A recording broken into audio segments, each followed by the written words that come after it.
On a summer day in 1944, a young German soldier named Günter Gräwe stood in front of a small shop inside a prisoner of war camp at Fort Lewis, Washington.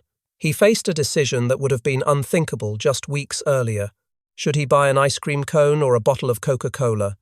He had not tasted ice cream in years. Coca-Cola?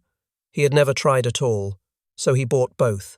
And in that moment, standing in enemy territory with frozen dessert dripping down his hand and American soda fizzing on his tongue, Günter Gräwe understood something that changed him forever. Germany was going to lose the war. 6,000 miles away, his former comrades were scrounging for ammunition in bombed-out supply depots. His mother and sister in the town of Ludenscheid were surviving on rations that grew smaller every month. The Wehrmacht was cannibalizing broken vehicles to keep others running.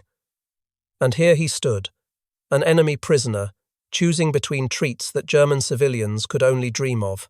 This was the moment of realization that hundreds of thousands of German prisoners experienced during World War II, not on battlefields, not through propaganda, but through the simple, devastating evidence of American abundance. They saw supply dumps that stretched to the horizon. They rode trains through cities without bomb damage. They ate meals that exceeded anything they had received in the German army, and one by one, they understood that everything they had been told about America was a lie. The Nazi regime had spent years preparing the German people for war with carefully constructed narratives about their enemies. America, according to this propaganda, was a decadent nation corrupted by racial mixing and Jewish influence. Its people were soft, devoted to pleasure rather than sacrifice. Its diverse population meant it could never unify for sustained conflict. Adolf Hitler himself had expressed contempt for the United States, telling his inner circle that he did not see much future for the Americans, that their racial problems and social inequalities would prevent them from ever posing a serious threat. German military intelligence had compiled reports supporting these conclusions. In 1939, the American army ranked among the smallest in the world, smaller even than Portugal's. American factories made automobiles and refrigerators, not tanks and aircraft. When President Franklin Roosevelt announced ambitious production targets, German commanders dismissed them as fantasy.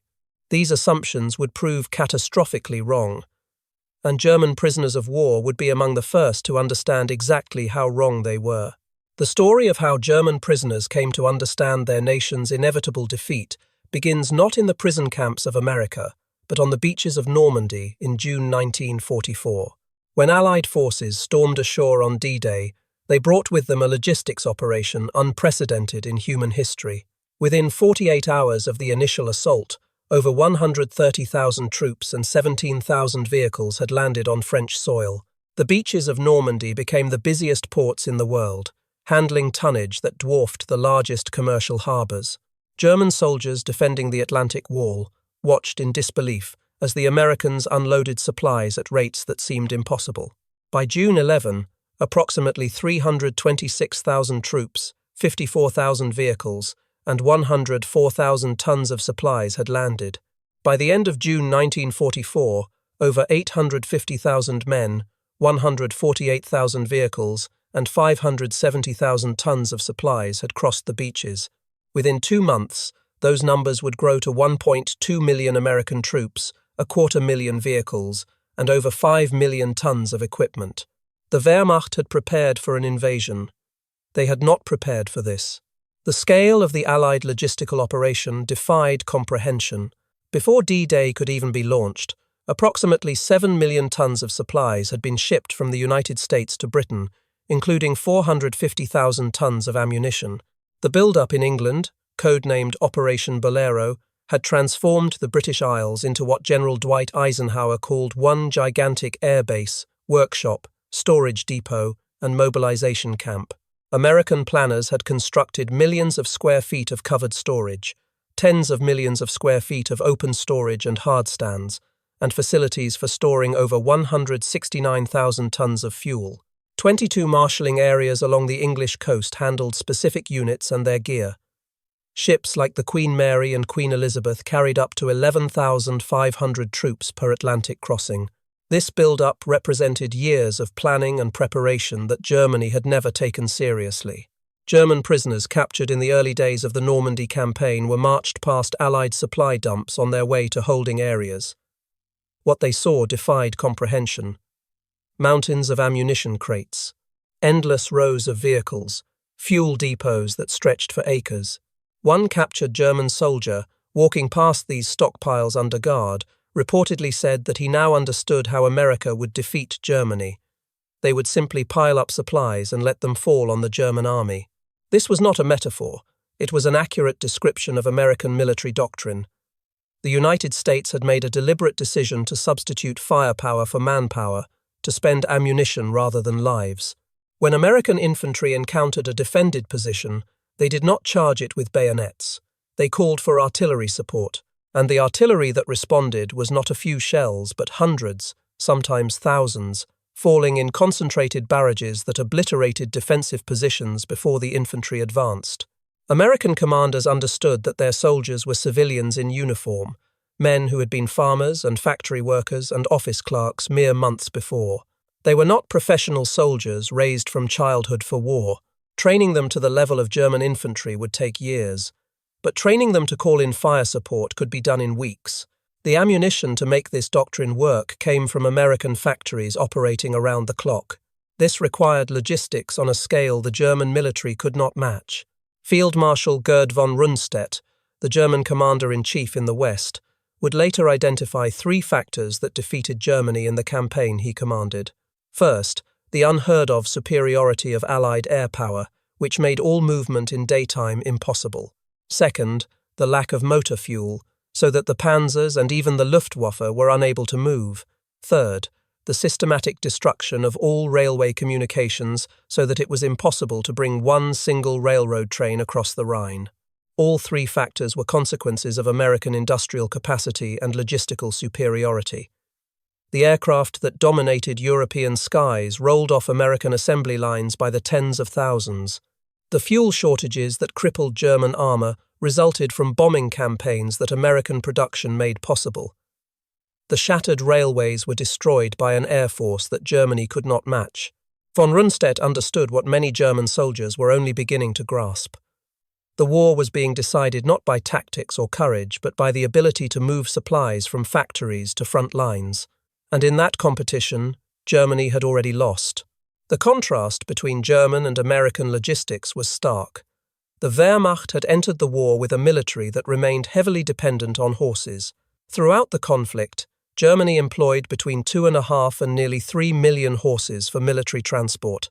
Only 42 of 264 German combat divisions were fully motorized by 1944.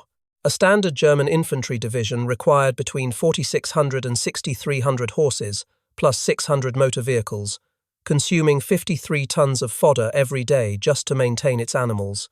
The horse-drawn German army faced opponents who moved on gasoline and diesel. Time magazine observed that the miracle of American supply was begotten of a people accustomed to great spaces, to transcontinental railways, to nationwide trucking chains, to endless roads and millions of automobiles. Germans had never really understood this tradition. The Americans, meanwhile, fielded an army that moved on rubber tires and steel treads. American factories produced over 2 million trucks during the war years. The United States manufactured so many vehicles that it could afford to ship 427,000 trucks to the Soviet Union through Lend-Lease, nearly matching total German armored vehicle production for the entire war. General George Patton, whose Third Army raced across France faster than anyone thought possible, declared that the 2.5-ton truck was America's most valuable weapon. His armored spearheads could advance only as far as their fuel supplies allowed. The trucks that kept those supplies flowing determined the pace of the war. This industrial disparity manifested most dramatically in the Red Ball Express, the truck convoy system that supplied Allied forces after the Normandy breakout.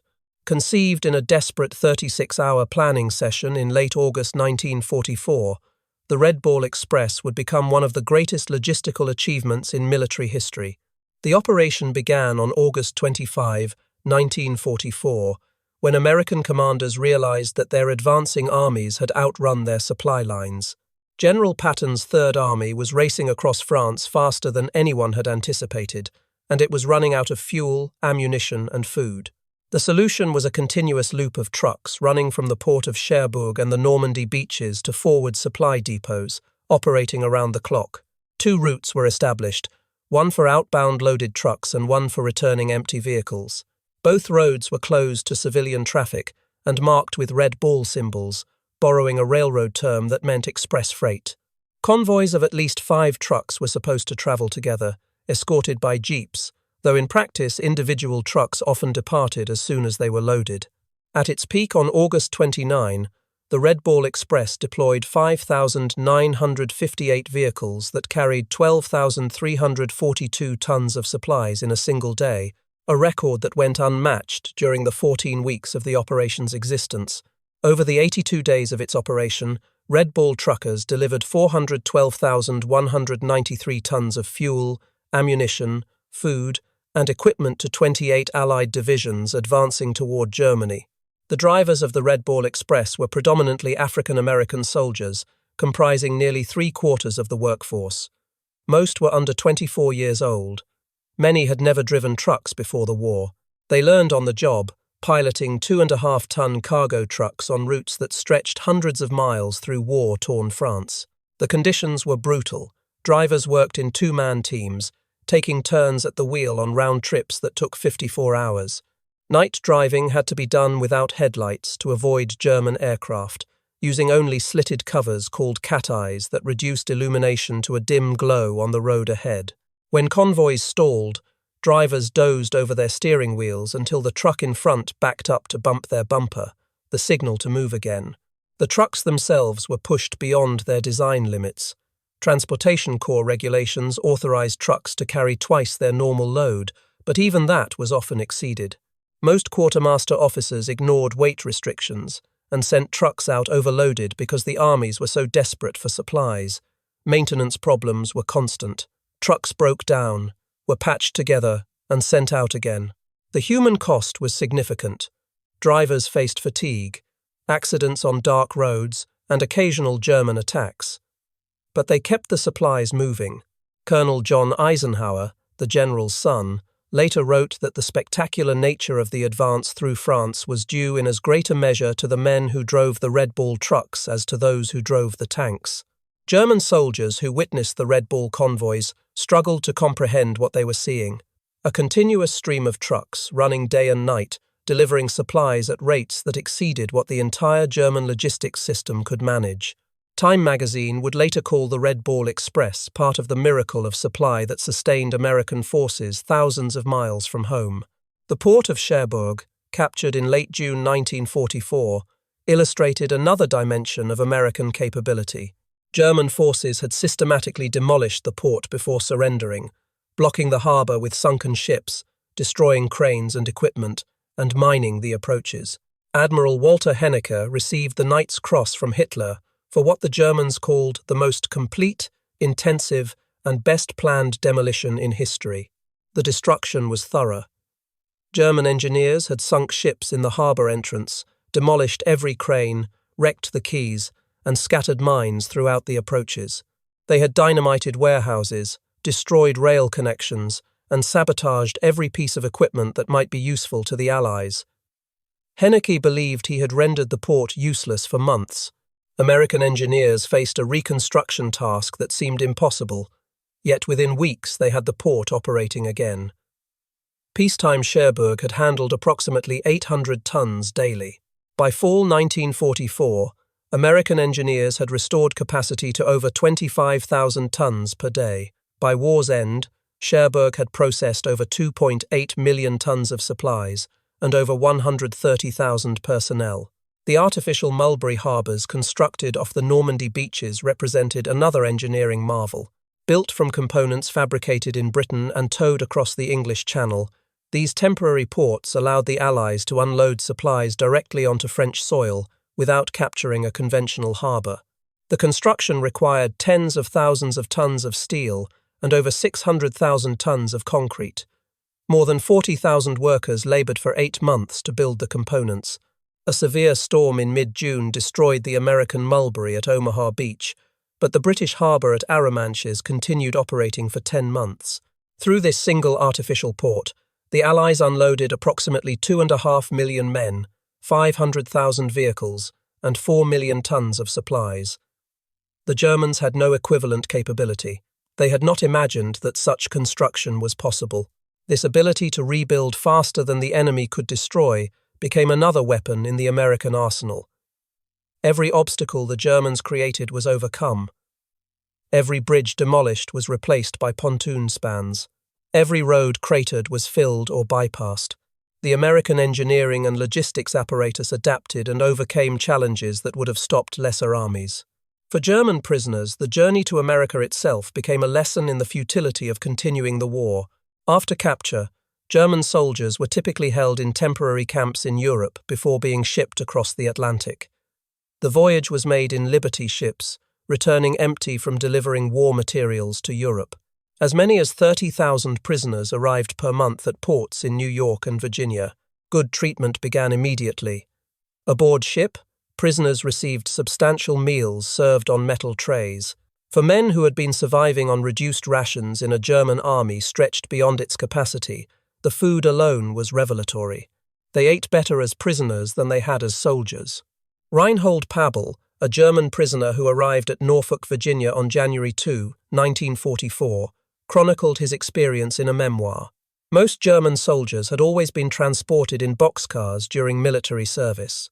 The modern upholstered coaches that carried prisoners from American ports to inland camps were a pleasant surprise to everyone.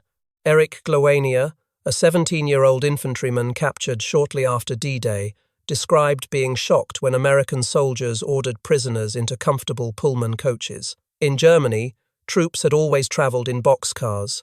The contrast was immediate and striking. As soon as they were in American hands, everything they had suffered through before, especially hunger, vanished just like that. Everything was perfect.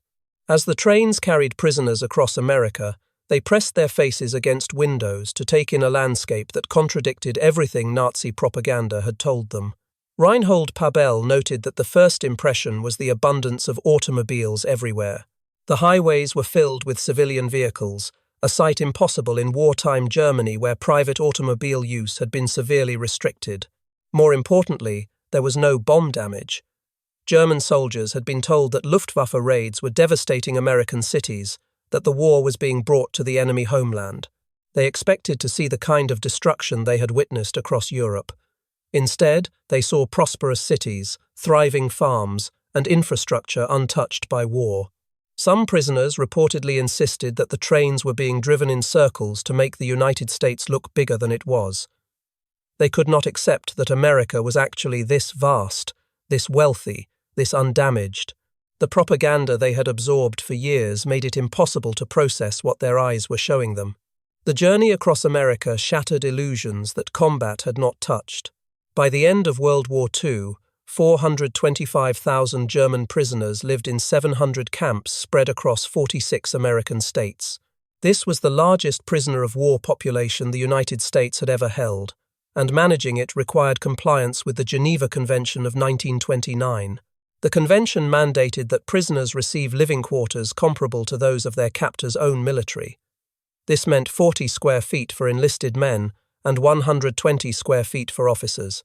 If American guards had to sleep in tents while permanent structures were built, so did the prisoners. The camps resembled standard American military training facilities more than prisons, distinguished mainly by barbed wire fences and guard towers. Geneva Convention rules also required that prisoners be paid for their labor at rates equivalent to American military wages.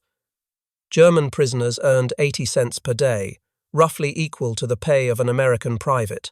They could spend this money at camp canteens stocked with goods that had vanished from German stores years earlier. Chocolate, ice cream, Coca-Cola, cigarettes. These were luxuries that German civilians could not obtain at any price.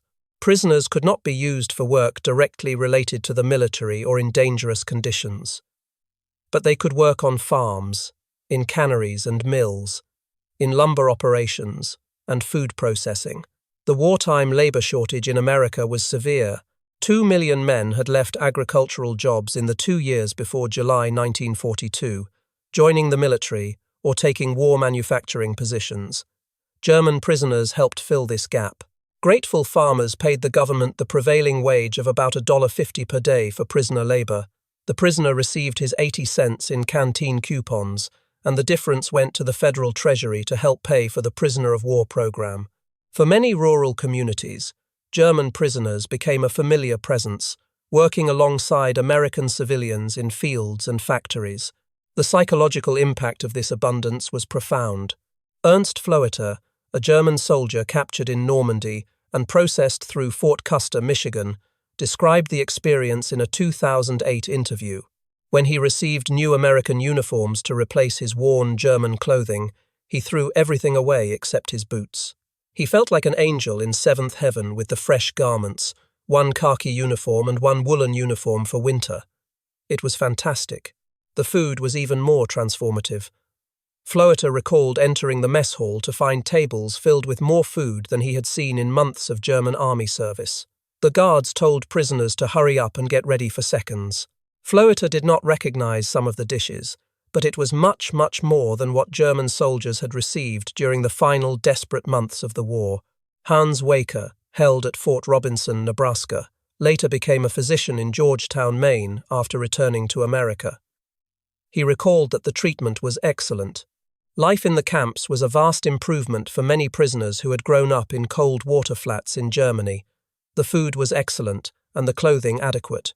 Many prisoners came to recognize that they had better living conditions as American captives than their families did as German civilians. The contrast was not lost on the prisoners.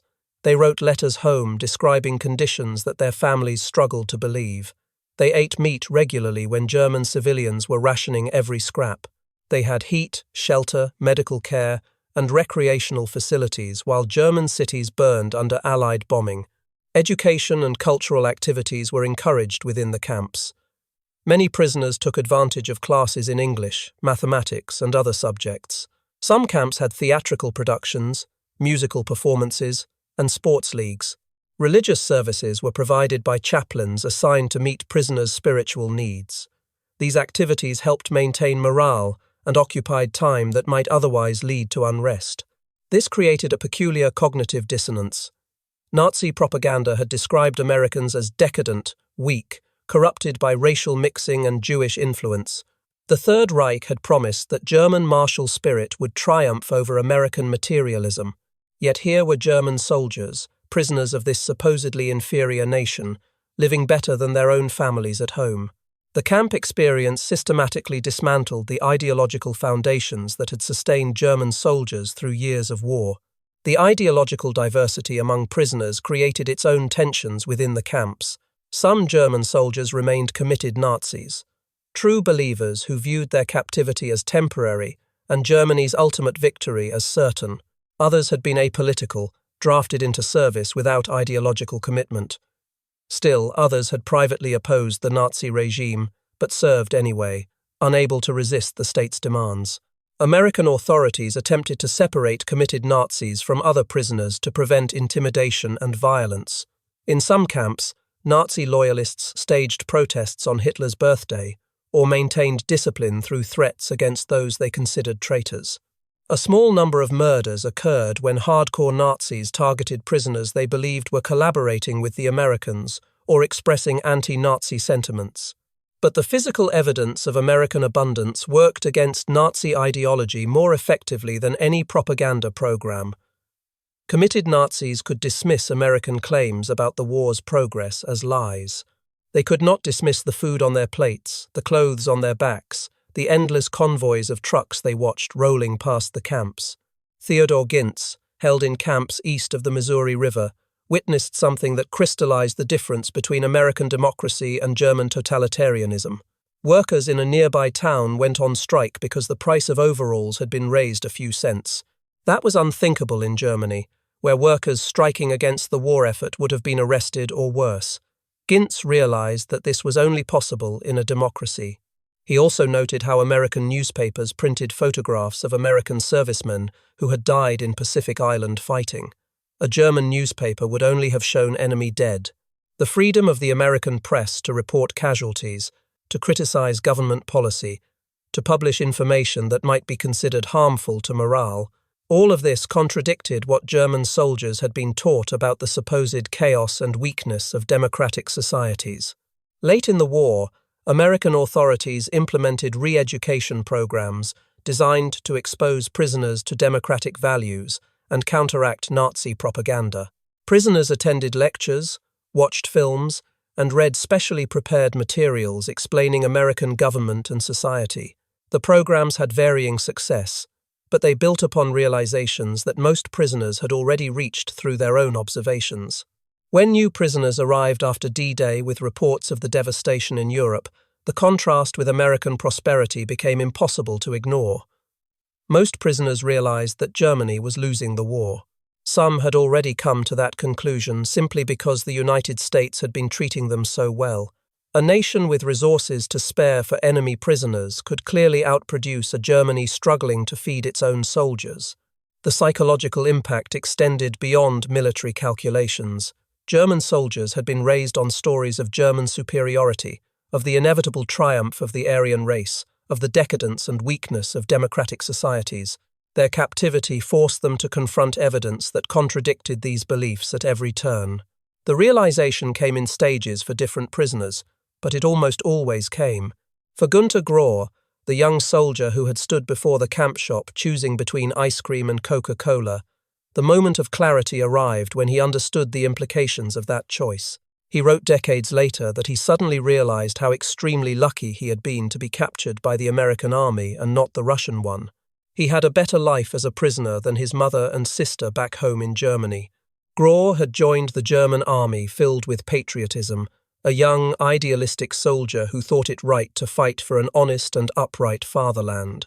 His father had been a plumber-turned-soldier who died in the war in 1940. At 18, Gräwe was called up, wounded by a grenade in Normandy, and captured while recovering in a field hospital. He was transported on the Queen Mary to America. In the camps, Gräwe took classes in English, French, and Spanish, organized by fellow prisoners. He used the 80 cents he earned each day picking apples and harvesting potatoes to buy treats at the commissary. He learned about the Holocaust from American officers and at first dismissed it as propaganda. When he wrote home to his mother and sister, they confirmed that the stories were true. By the time he was repatriated in 1947, 2 years after the war ended, Gräwe had been fundamentally transformed. The young soldier who had participated in Hitler Youth and believed in fighting for the fatherland had become someone who would later describe Adolf Hitler as one arrogant, hypocritical damned liar who led his nation into disaster and shame. In 2017, at 91 years old, Gräwe returned to Fort Lewis, now Joint Base Lewis McChord, to say thank you to the country that had held him prisoner. He rode an electric bicycle into the base with signs attached that read, "USA, the country and its people, you are my first and final love." He visited the barracks where he had lived, toured the grounds with the base's deputy commander, and ate another well-served meal in an American military dining facility. Colonel William Percival, who welcomed Gräwe to the base, told him that his visit reminded everyone that how you treat somebody defines who we are. There are times, even today, when we may want to forget that, and you let us know that is a lesson not to be forgotten. Gräwe told the officers who welcomed him that he had never had anything to complain about during his imprisonment. No guard had called prisoners nasty names.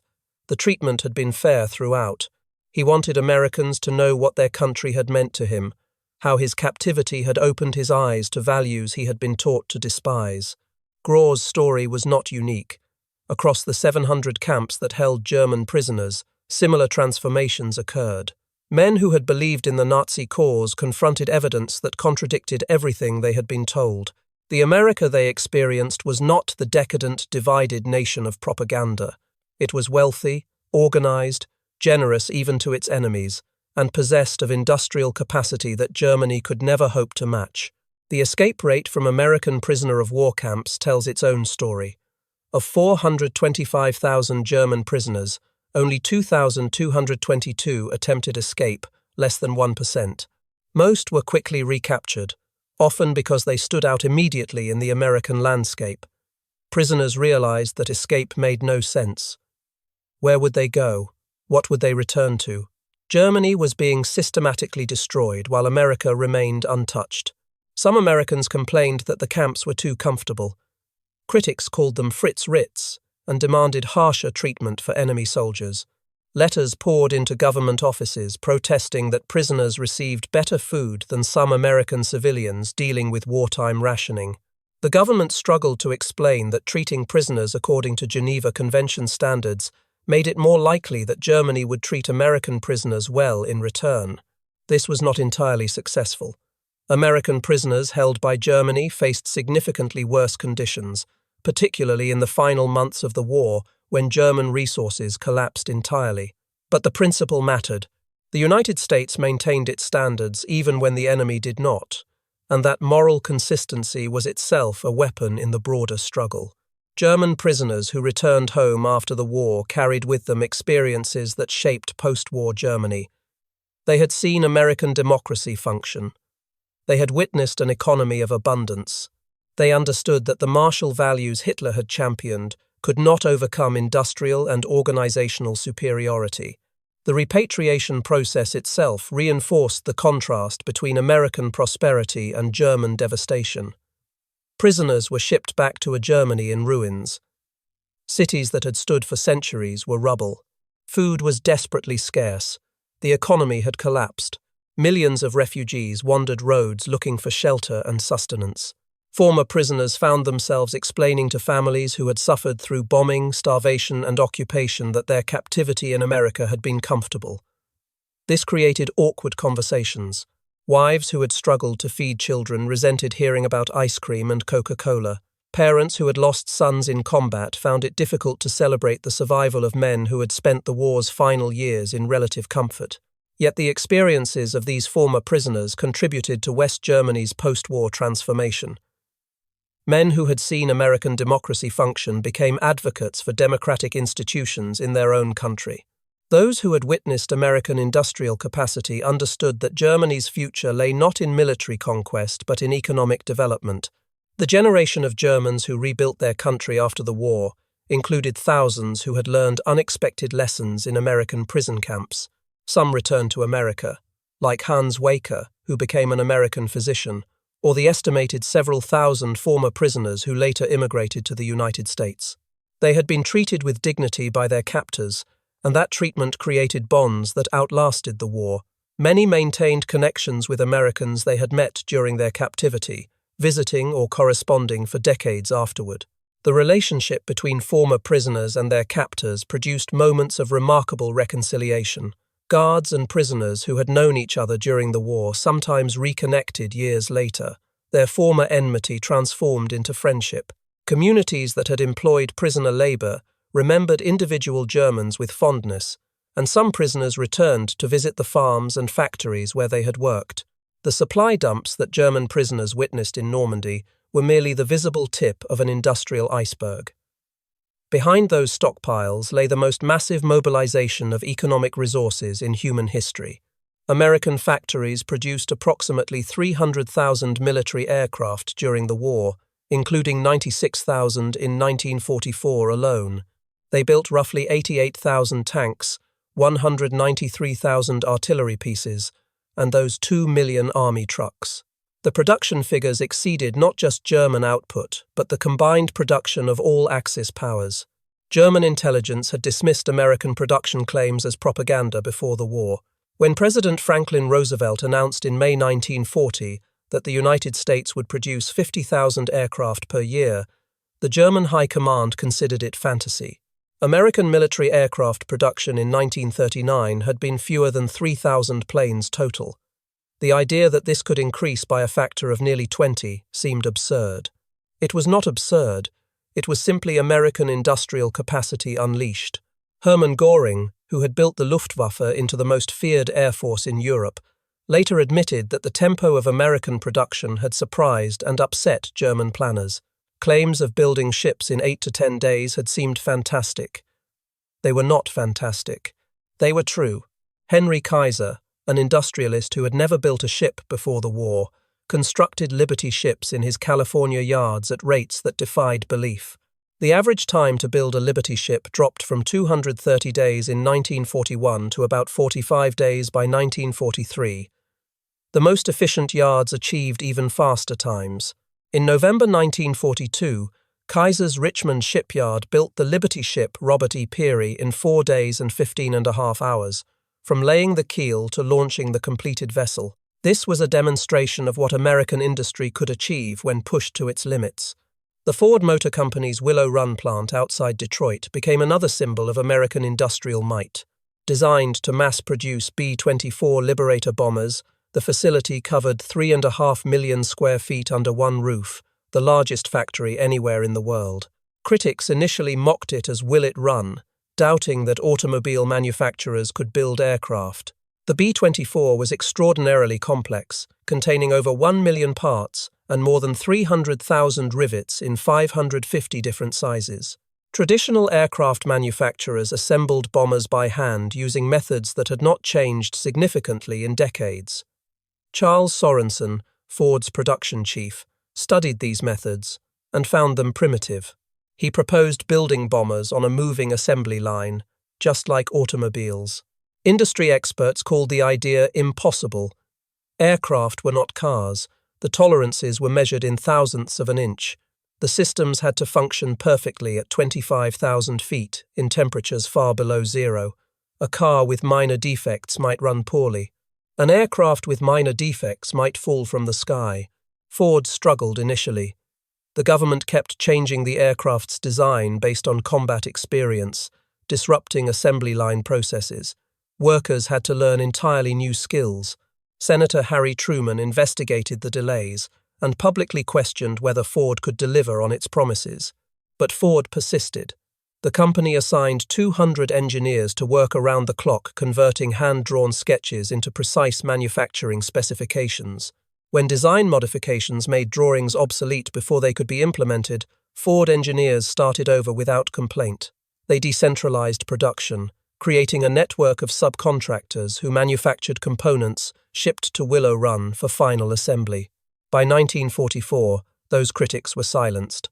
Willow Run produced one B-24 every 63 minutes. At peak production, the plant turned out 453 bombers in a single month. The Army Air Forces eventually had to tell Ford to slow down because they had no place to park all the aircraft. Storage areas at training bases overflowed with B-24s waiting for crews. The transformation of American industry extended far beyond aircraft. Chrysler made tank hulls. General Motors made airplane engines, guns, trucks, and tanks. Companies that had manufactured kitchen appliances learned to produce ammunition. The conversion happened with remarkable speed because American industry possessed capabilities the Germans never understood. Standardization and interchangeable parts, developed over decades for civilian production, translated directly to weapons manufacturing. Every ship the German U-boats sank was replaced by 2 more. Every aircraft the Luftwaffe shot down was replaced by 3. Every tank the Wehrmacht destroyed was replaced by others rolling off American assembly lines. The mathematics of attrition, which German strategists had believed would favor their superior training and tactics, had reversed. This was what German prisoners understood when they saw supply dumps stretching to the horizon, when they ate meals richer than anything they had received in the German army, when they rode through an America untouched by the destruction they had witnessed across Europe. They were not being shown propaganda. They were seeing reality, and that reality told them everything they needed to know about how the war would end. The German prisoners who witnessed American abundance became witnesses to history. They saw the arsenal of democracy from the inside, experienced its generosity and its power, and understood in ways that combat alone could not teach them why Germany's defeat was inevitable. Their testimony, recorded in memoirs and interviews over the decades that followed, preserves a unique perspective on the war. They were the enemy who became witnesses, soldiers who learned through captivity what their leaders had refused to accept. The war was not decided by ideology or willpower.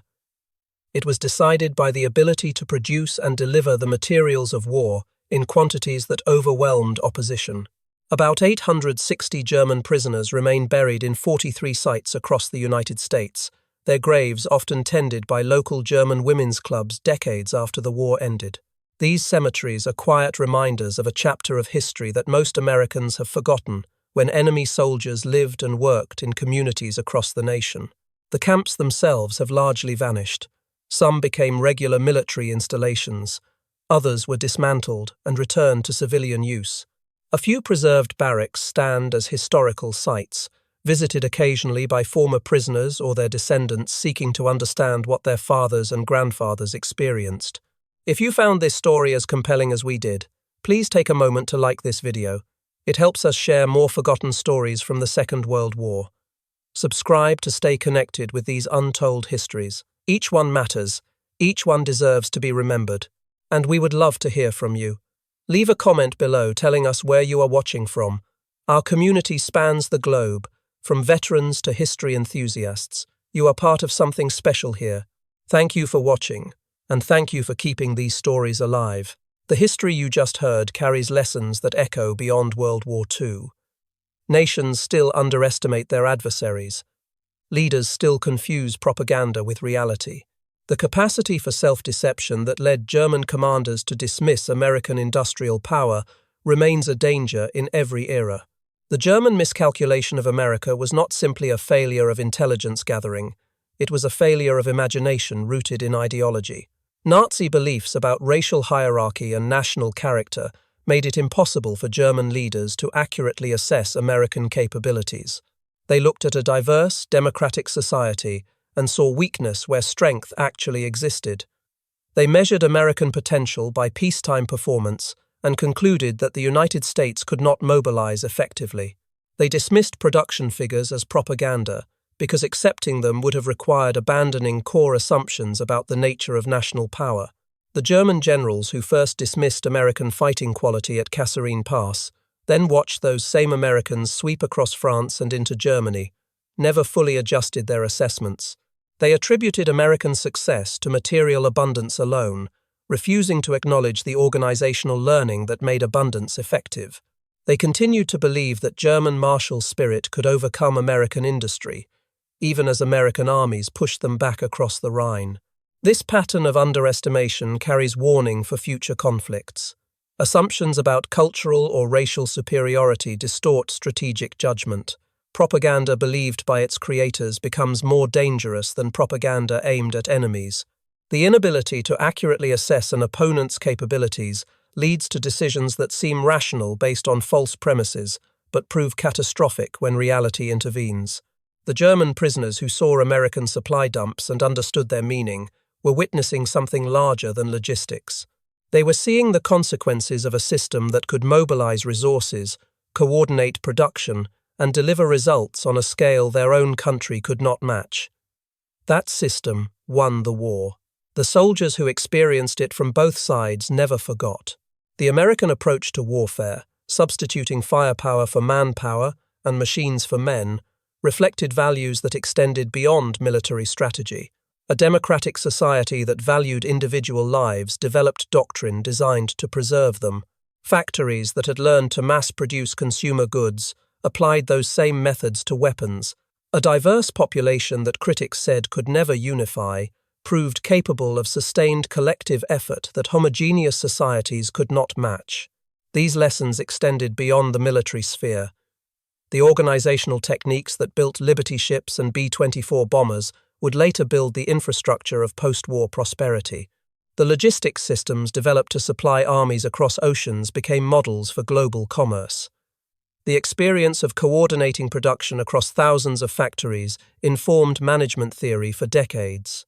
For the German prisoners who witnessed American abundance, the experience left permanent marks. They had been taught that their nation represented the highest development of human civilization, that their enemies were inferior peoples destined for subjugation.